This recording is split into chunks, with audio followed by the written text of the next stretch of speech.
मराठा आंदोलक मनोज जरांगे पाटील यांच्या मराठा आरक्षण शांतता रॅलीला आज हिंगोलीतून सुरुवात।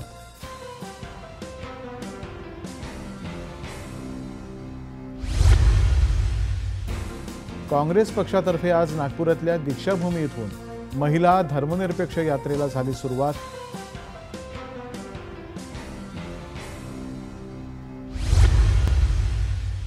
अहमदनगर जिल्ह्यातल्या शिर्डी आणि कोपरगाव परिसरात चेन स्नॅचिंग करणारे सराईत आरोपी 10 लाख रुपये किमतीच्या 100 ग्रॅम वजनाच्या सोन्याच्या दागिन्यांसह जेरबंद। स्थानिक गुन्हे शाखेनं केली कारवाई। गडचिरोली जिल्ह्यातल्या धोडराज इथं C-60 जवानांवरती माओवाद्याचा स्फोटाचा प्रयत्न, 2 जवान झाले जखमी।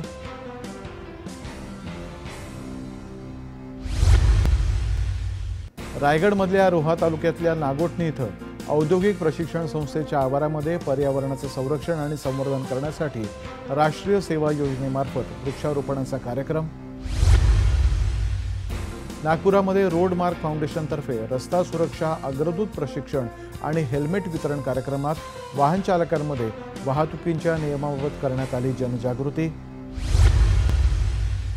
दक्षिण आफ्रिकेतल्या कॉम्रेड्स मॅरेथॉनमध्ये देशामध्ये 4था क्रमांक प्राप्त कोल्हापूर जिल्ह्यातल्या अमोल यादव यांचा पालकमंत्री हसन मुश्रीफ यांच्या हस्ते गौरव।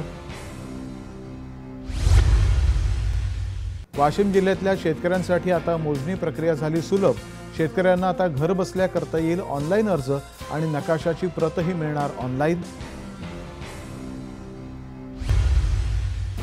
आणि कोल्हापूर जिल्ह्यातल्या इचलकरंजी इथं चौंडेश्वरी देवीचा यात्रा उत्सव मोठ्या भक्तिभावानं आणि उत्साहामध्ये साजरा।